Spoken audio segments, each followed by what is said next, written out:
All right, here we go. Good morning, good afternoon, and good evening. Welcome down the security rabbit hole to yet another edition of the Down the Security Rabbit Hole podcast. This is Raph, and coming to you, I guess, live if you're watching this live. Otherwise, it's recorded, and you don't know any different. But yeah, another episode, another good time. 566, and welcoming. Oh man, I have tried to get you on the show a bajillion years. I feel like we've known each other slightly longer than dinosaurs have roamed the earth. It's been a while. Mister Kellman Meghu, man, how are you? I'm doing all right. It's been a wacky couple of years, but I think everything's getting back to usual normal life.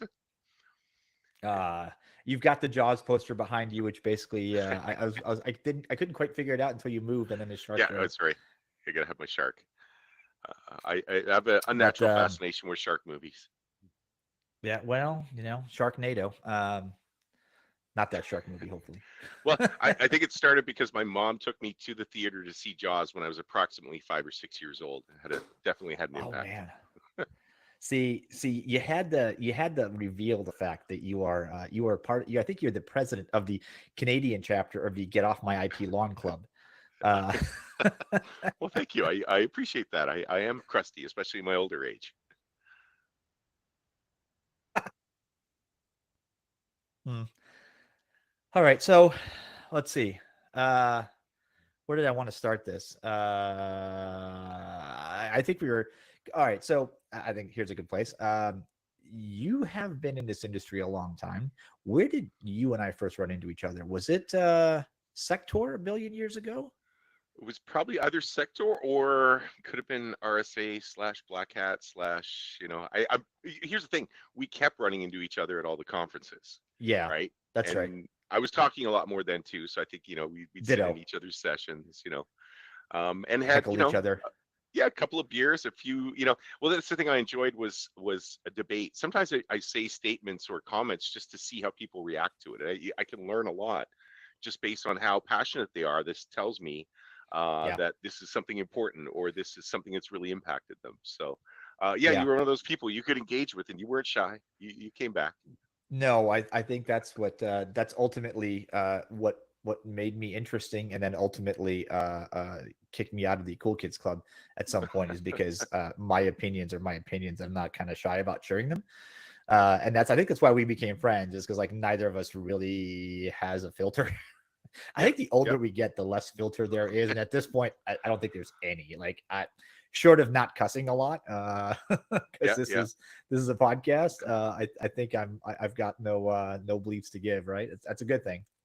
Oh, exactly. And sorry, it's no cussing. So thank you. I will keep it to normal language. But the analogy, or I didn't come up with this, but it's always echoed in my ears. Is I don't argue to change your mind. I argue to change mine. Right? You can think whatever you want. It's my thoughts that I'm concerned with. That's a So good when one. I'm arguing, I want to hear. Did you change my mind, please? Yeah, That's when I learned something. yeah, that's a good one. So your focus.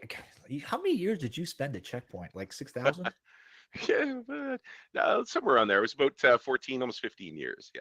Wow. So you took your path now is squarely in the cloud security bucket, right? Pretty much, and I should explain. So I'm a reformed firewall administrator from way back. Um, Reformed.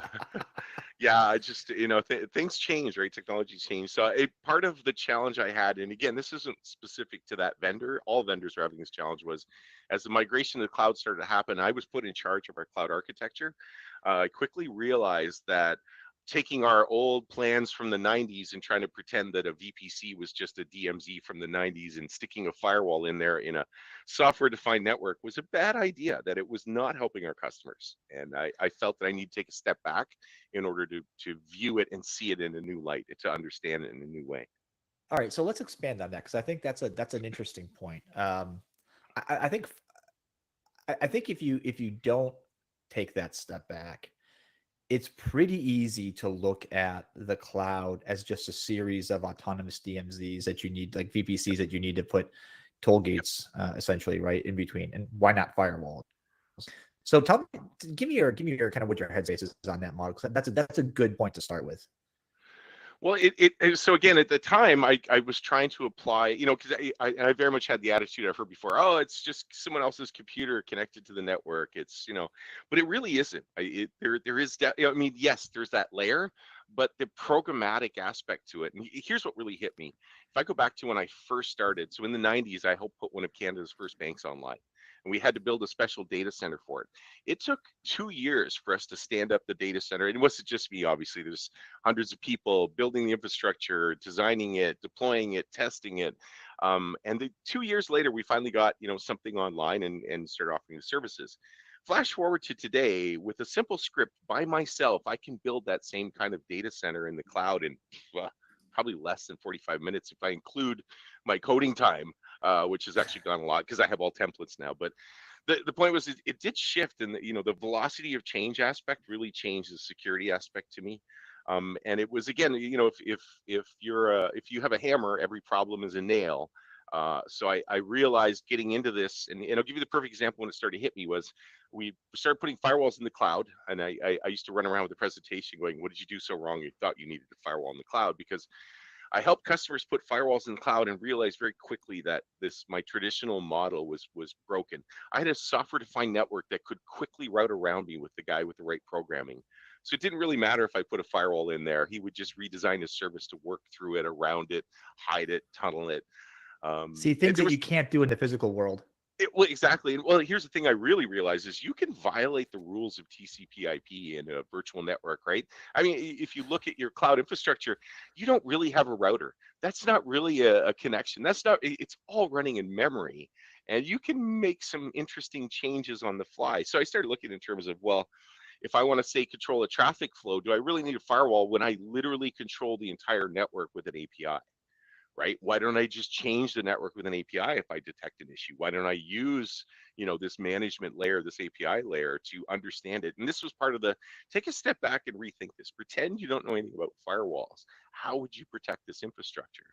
And I started getting closer to the applications and realizing it was more about development. I mean, as a reformed firewall administrator, I had to actually become a DevOps, or infrastructure as code engineer, where my deployments were no longer a physical device with a cool looking policy and a fixed thing. It was dynamic software that I continually update and learn from. And don't get me wrong, out of the gate, it was pretty bumpy because I actually still warn people I'm a terrible programmer, but luckily infrastructure as code is not that complicated. There's only a few ways, well, here's the thing. If we have interns, if they try to build something from scratch, I'm like, no, no, no. 100 other people have done this 500 times better than you have. Yeah. Go build from what they've done. Don't try to build this from scratch. So I made that mistake as well until I realized to latch on. So I kind of left the security community for a bit to hang out more with the DevOps side. And then eventually I started to win some contracts and work where I became, what was described as the DevOps whisperer. So the biggest challenge in the security teams I had, particularly my traditional ones that were starting to move to the cloud, was you had this stodgy old security team that's like, no, I have to approve the policy. And then I had a DevOps team that's like, no, this container is going online in 4 minutes and I need access. And Yeah. I started to become the bridge between that, where I go to the DevOps team and go, listen, I'm give you an API to call out to, and then I go to the security team. I'm like, we're going to process this API and pre-create policies and use group buckets and objects, etc. And everybody's happy. And that was actually one of the best compliments I got from one of my first contracts where I started to, I feel like, get this right, was, hey, you actually made the security team and the DevOps team actually now got together because, of course, they were both mad at the GRC team. That's a whole other story. Listen, as I didn't want to interrupt you, but one of the things that I think Yeah. is fascinating for me when I kind of think about how this all stuff works together, particularly in cloud backplanes where everything is code, is the maturity there in the virtual infrastructure tooling to be able to provide protection at parity of what we had. Because when you've got a wire and a wire, like you could put the firewall in between and there's no way around it. Like you had to get through that physical device. Physically there. Right. In the virtual world, as you've just said, you can just code your way around it. You have to get to it. So the only real way to do security is in the control plane, right? On the kind of the traffic cop of the cloud infrastructure. Is that mature? I mean, it's been maturing, but is it Sure. mature to the point where it's as good? And you don't have to be snarky at this because I know where your head immediately went, but because mine did too. But is it as good as like the physical wire?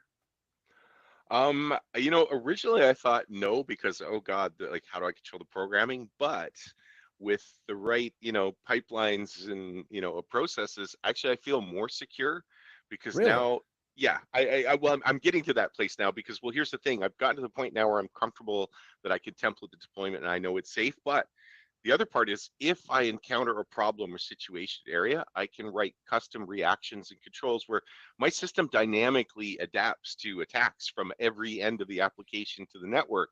It can replicate itself in a new region. It can change its, basic. I think I talked to you once about my suicidal containers, right? I started taking Yeah, apps and yeah. putting them in and creating them in such a way that if anything went weird with that app, the slightest change in memory use, whatever, die. It would commit suicide and the next one would come along. And so you could hack a container, you just couldn't get persistence. And that bought me enough time to clean up the environment to protect it. So I'm actually getting to a point now where I feel safer in the cloud than I do in my physical infrastructure or traditional. So that point notion of persistence is important because establishing persistence is kind of one of the like getting in arguably is not that hard because there are so many ways to exploit so many, whether it's a human flaw like a config error, whether it's Yeah. a software flaw, whether it's like a supply chain where like an include has some issue, um, Yep. or a combination of all the above. it it's not super complicated to get in. It's a matter of can you stay in now long enough to do something, right? It's that Yep. action on target. It used to be that we try, like the idea was to like get something. I mean, look, there's still some attacks that jump in and the goal is to destroy. But in the cloud, I think that's Mm. hopefully less relevant because if you're designing for resiliency, and Yep. the and hopefully if you've started being serious about cloud compute, then resiliency is one of those things you're thinking about, right? It's not just treating it like a data center. Yep. But if you're doing that, then persistence becomes the big key, as you've just stated, because then we can throw away a compromised asset, whether it's an IaaS virtual machine, whether it's a container, or a data blob, whatever. Just chunk it and start Yeah. bringing up a copy from 30 seconds ago, 5 seconds ago. Yeah, and you hit on the other area I started to realize if I look back at my traditional approach to security, I was running around trying to teach my perfectly good customers who were experts in their business how to suddenly become security experts. Versus, I mean, because at the end of the day, we collect here, I get 1,000 alerts from 1,000 attacks. What are you going to do with that? Really nothing, just pay money to store it. We started taking the approach of unless there was some regulatory requirement to keep this data, just throw it away. The company doesn't care. They're not going to chase down. They just want the business to keep running. So I started to have a mentality of, all right, I'm actually here to protect the business and the business resources, not, find the latest hacker to find, that is when you're talking about the business that's engaged you to protect them, it's about protecting them. It's not about becoming the superhero security guy that caught the hackers.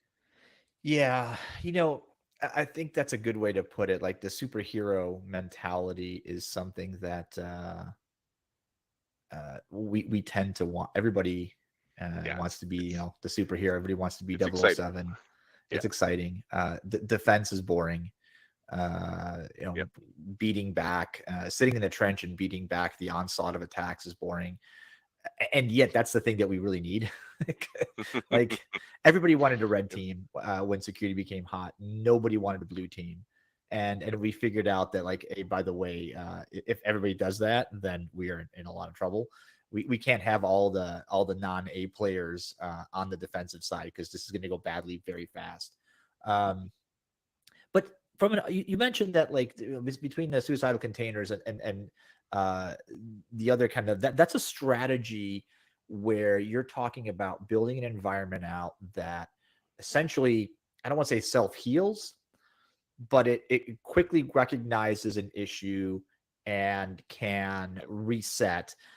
Now, that doesn't mean that it's going to reset and be non-vulnerable, right? Because you're still resetting a Oh yeah, potentially yeah. vulnerable container, but at least you're not giving somebody a chance to like get a foothold and scan around, right? So then that becomes your, hey, that container is reset 3 times. That's weird. We should do something about that. That's not normal. That gives us a place to look, right? 100%. And actually I discovered with one customer that it's not just security issues. For example, they rolled out a bad piece of code. It wasn't clearing memory properly, and after like servicing so many connections, the thing would die and restart. And all of a sudden our container launch system went up. Now there was a slight more cost in terms of how many containers are running, again very slight. But what was interesting is, see, normally if we'd rolled out bad code, this is back in the old days, traditional, oh god, fast rollback, panic, systems are going down. But here, I remember one of the lead devs was sitting with his coffee looking at, some of the output in the code. He goes, oh, yeah, that's where he mixed it up. Because we should fix that. And they went and had lunch, and then they talked about it. There was no panic. There was no fear. There was no, oh my God, the boss. No, and here's the thing, the business didn't even notice that we were rolled out with a bad memory leak. Now, of course, I was involved as part of the security. We had to make sure it wasn't security related, but in the end, it was such a non-issue. And this is where I do a thing. And full disclosure, I learned it from Netflix and started applying it otherwise. I call it the zero to hero model, where after the DevOps teams build their whole infrastructure, we blow it up entirely and start, okay, go. How fast to rebuild? How fast to recover? We start knocking out pieces of it and watching it recover. It's our own version of the chaos monkey, except doing it all the time. We would just randomly hit this stuff. Because I to this day, I'm still wondering how Netflix got approval for the chaos monkey, because as soon as you go to your business to say, hey, I got a great plan, I'm going to blow everything up we just did, they look at you like, what are you, an alien? Like, we didn't hire you for that. Are Fix it. you insane? Yeah, exactly. But the less stress, because I've been through some stressful deployments and issues, et cetera, with customers over the years, is so not stressful anymore when I know, well, my cloud's going to recover from, and if it's that one thing that it doesn't, it's a lesson learned. We don't just patch that and move on. We create, compensating controls that will recover that type of scenario so it never happens again. And I like this approach where, so don't get me wrong, when we first get this rolled out, lots of fixes, lots of stress, lots of ugliness, but you eventually hit a harmony where you're like, it works. It's fine. Maybe it's bumpy sometimes, but it's not going away. It's I hate using the term self-healing, self-recovering, but it is to a large degree. Could it be knocked down again? Sure, but we'll fix it when it does. Do you remember when a certain network vendor rolled out? What was the campaign? The self-defending network or the self-healing network or something? Yes. I happily branded the self-defeating network, but yes. Well, yeah, that's what it ended up being, right? But I think it's interesting in that all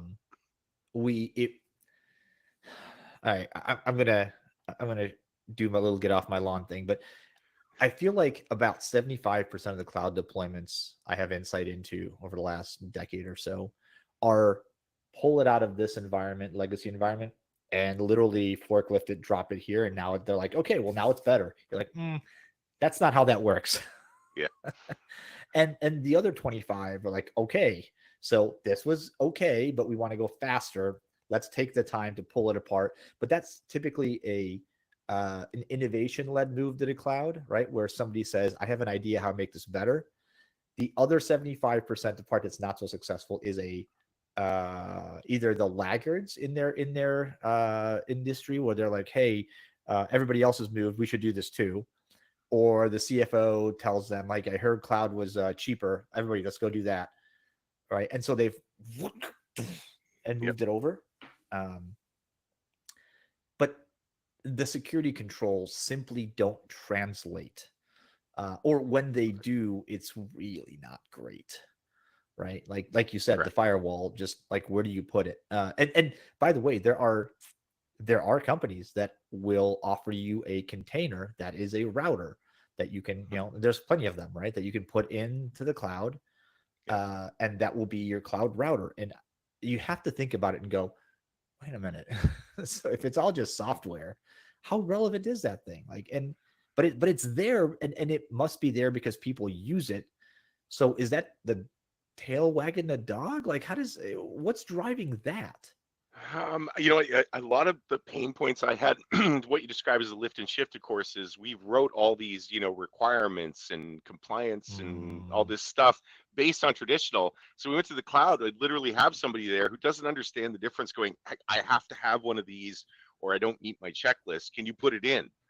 And it almost got to the point where even if it's not doing anything, at least have it there to say we have it. Oh, I need an IPS. Well, an IPS in the cloud. What exactly are we looking for? And or the worst one was the customers like, oh, we have to inspect all traffic between the different flows. Well, in the cloud, I had end to end, TLS encryption. At some point, I had to stop it, decrypt it, expose it, scan it, then re-encrypt it and send it through. But I'm like, inevitably, what I was doing was if you followed the compliance requirements, you'd actually make your infrastructure less secure. There was just better ways to do it. Now, I think that's starting to shift now, and there's cloud-specific requirements. I think people are starting to wake up, like the PCI saying, no, end-to-end encrypted, don't be decrypting and seeing it stuff. Is getting better, no question. But I think we still have a long way to go, and part of it is that legacy mentality of, but I used to do it that way. Why can't I keep doing it yeah. that way, or shouldn't I keep doing it that way, right? You got to remember, to the budget person, they bought these expensive materials like the self-defending network because it was a big requirement for security. To just turn around and say, oh yeah, it's not needed now, especially if they think it's just computers connected to someone else in someone else's computers connected to the network. How do you not need it? And that's where you have to kind of take that step back, right? There is no router, there is no switch, there's no Well, nothing. I mean, there is. It's in memory. It's in an abstracted way that's away from what you're doing. Like we've really we've really focused everything on software development. So we've taken all the Yep. physical obstacles away, right? Which Yep. is I gotta say it's both great for innovation and speed to market and prototyping. And as you said, rapidly destroy, rapidly rebuild, all that stuff is fantastic. But if you don't have the background of what that actually means, it is cataclysmic in a lot of times because you're like, where do I plug this thing in? Like, where does the box go? Yep. I mean, I'm definitely going to age myself here. There was a time we went online without anything like a firewall. That was unheard of. As a matter of fact, we were so impressed we got the web server working when somebody came to me and said, okay, now you have to put something in front of it that blocks traffic. I'm like, block traffic? I just got it working. Nobody Yeah, touch right. it. But so this attitude that you must always have this is really a whole different. Like the firewall was not a first deployment requirement. It was something we came up with later when we No, realized, much oh later. yeah, oh God, we probably shouldn't have put all this stuff online. I even had customers going into almost the 90s or into the 2000s with this, what I describe as the sacrificial lamb approach. We'll just stick it on the internet; it'll be fine. Nobody will, nobody wants to break into our account. Well, of course, that was not true, right? Yeah, There's yeah, resources. yeah. Dude, I remember again, just to play very, very old dates here.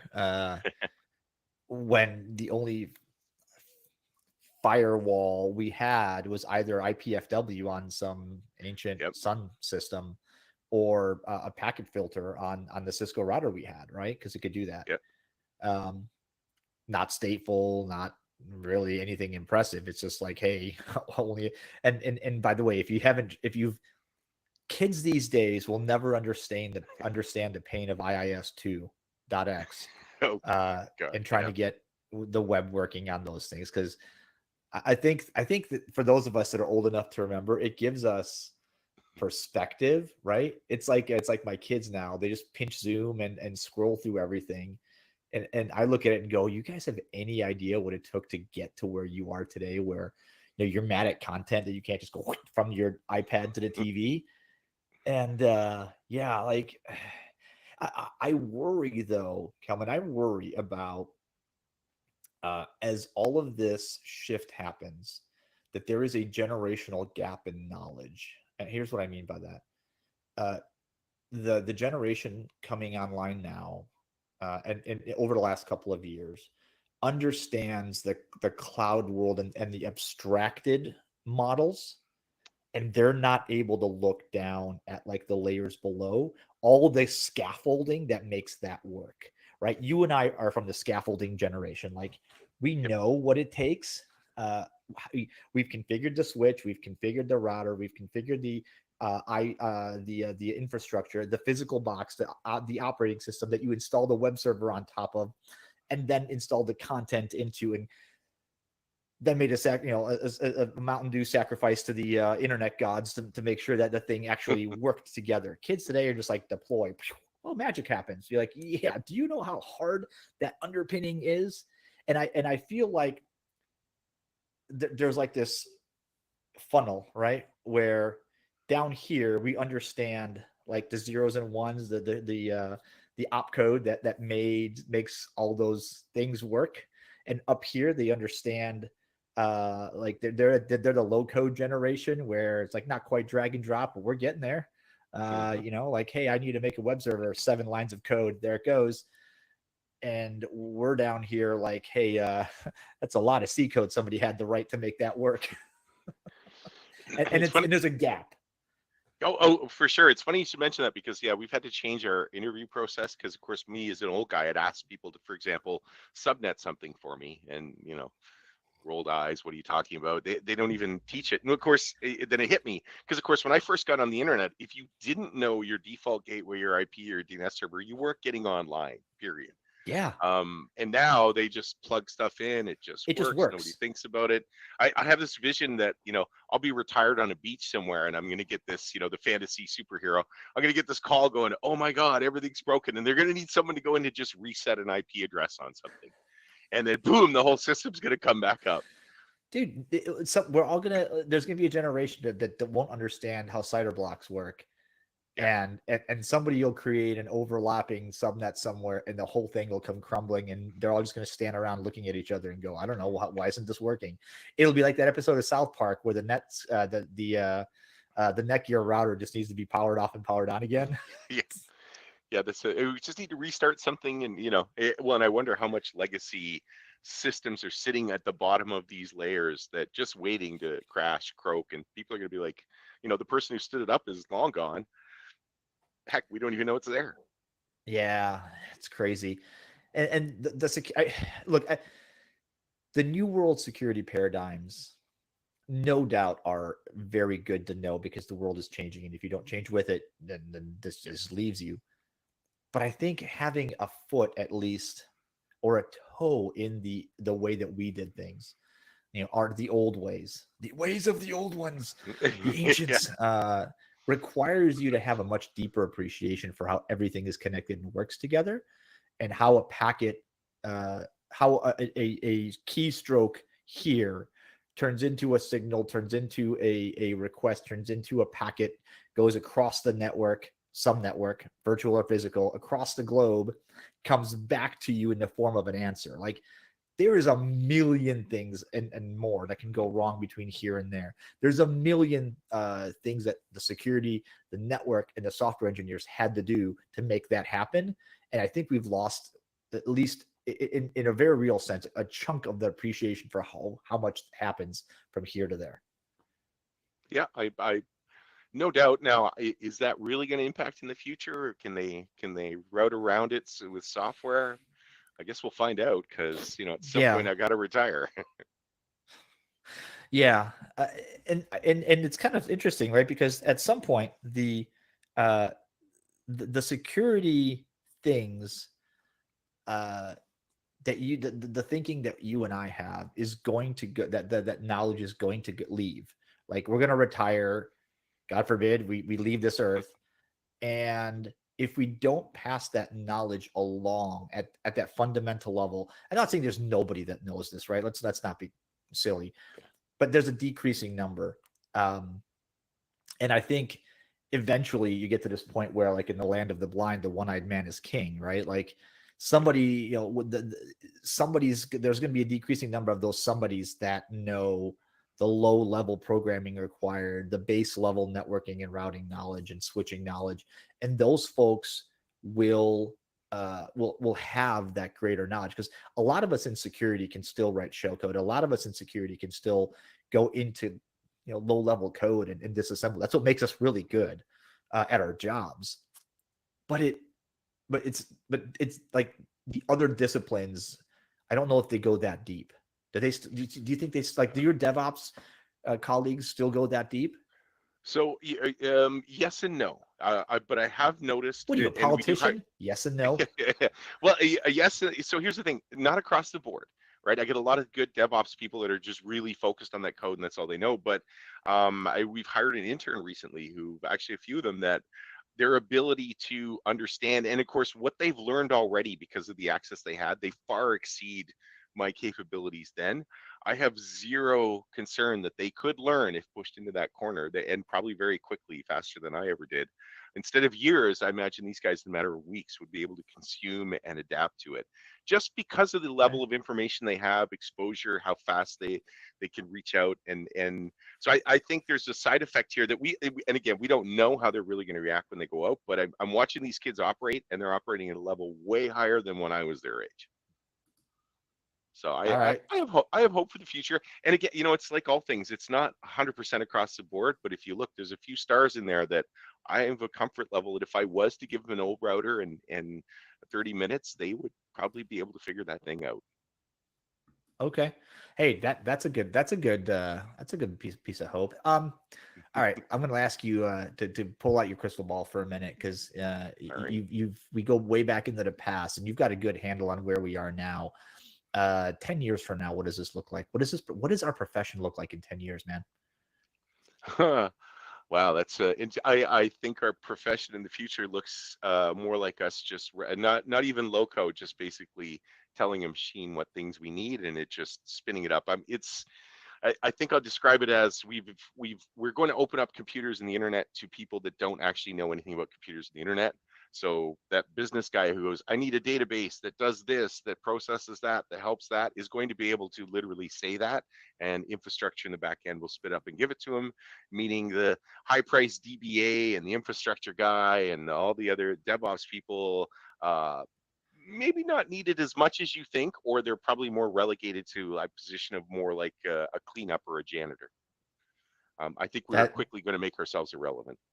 that is both awesome and terrifying, um, because I can see how that would be tremendously productive, but also catastrophically bad.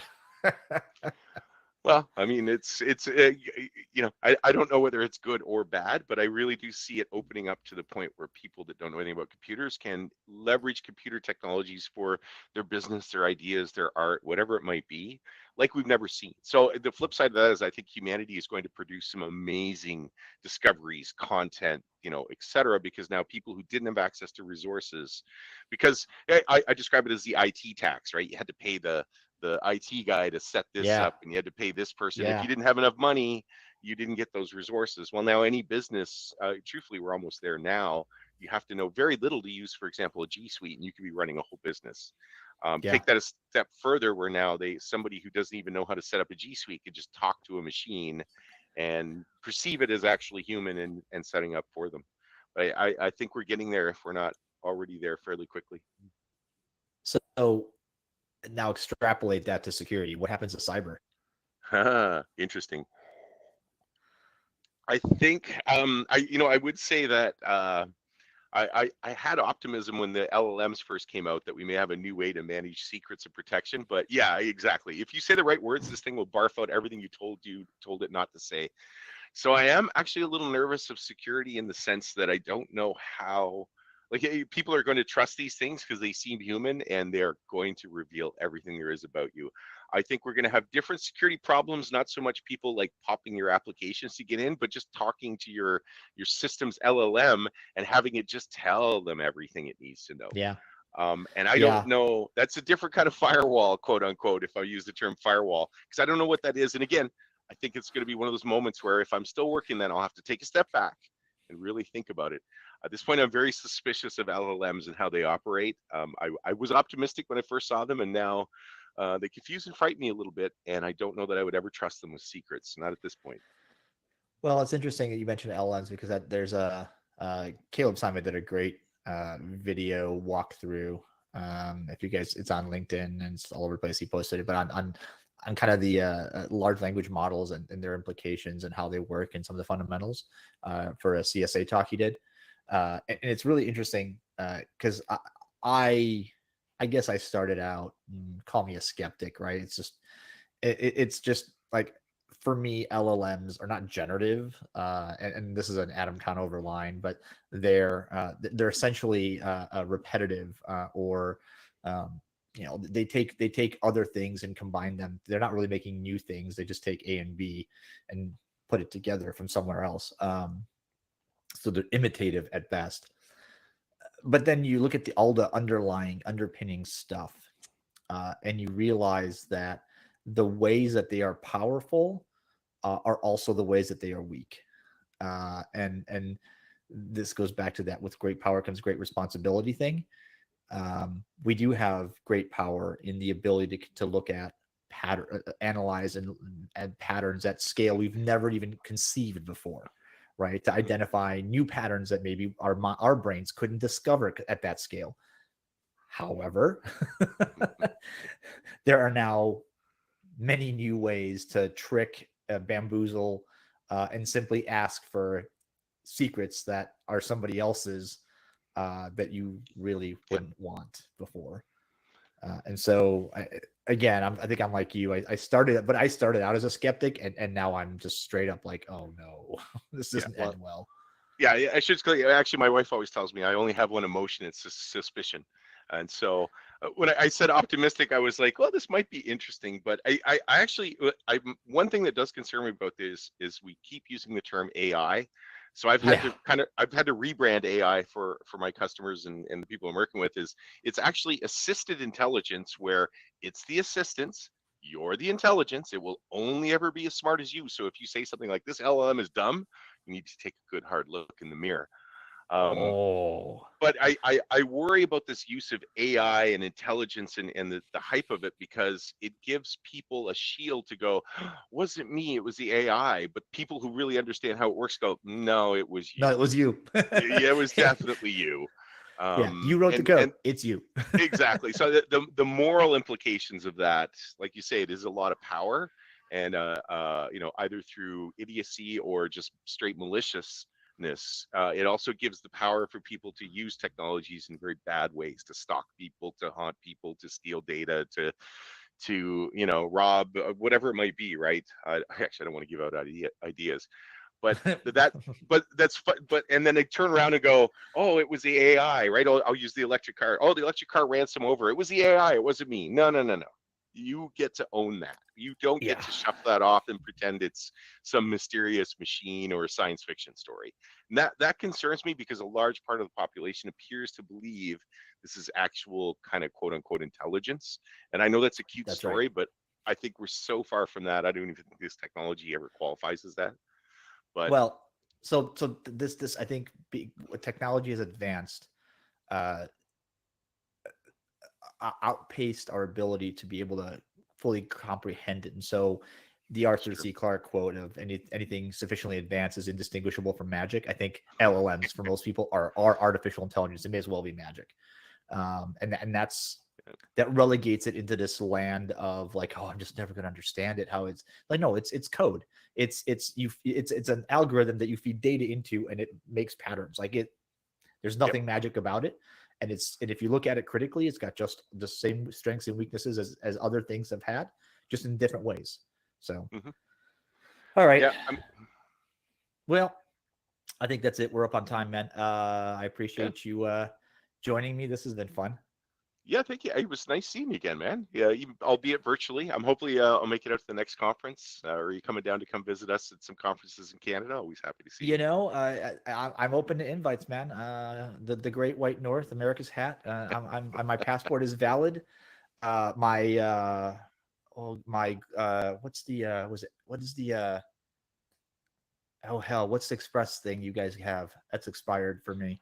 Oh, the Nexus thing. My Nexus is Yeah. expired, so I'm gonna have to go through the long line, and I'll have to get the third degree from. What are you here for? Fun. I actually, I don't know if you've been through the airport now, but even the non-Nexus is still it's all electronic now. Quick, yeah. Yeah. Yeah. Yeah. Well, wait. If you guys are doing something fun in Canada, throw me an invite. I'll happily come join you. Absolutely. I've Well, still got the stories to tell, and some of them are relevant. So yeah. Well, off podcast, we could tell the real, That's Juicy right. stories. Yeah. That's Actually, I'm right. impressed. I didn't swear once during this. That's pretty good for me. I think it's a Well, record. gosh darn it, good job. Thank you so much. All right, buddy. It's great seeing you. And I look forward to seeing you in the real life world again. Folks, thank you for listening. Hopefully you found this entertaining. Mhm. Um, I will look for you on the LinkedIn page. If you haven't subscribed yet on LinkedIn, look up Down the Security Rabbit Hole podcast. There's a community developing there. We stream this live to YouTube as well, just so you can watch the video and see our reactions and the cool posters that people like Kellman have behind him. And you can tell me how my background is, what you think of my stuff. And yeah, it's all online now. We're doing a lot of it. So Thanks. for the Down the Security Rabbit Hole podcast, Kellman, thank you once again being on the show. Folks, thanks for listening. We'll catch you guys another time, another place on another Down the Security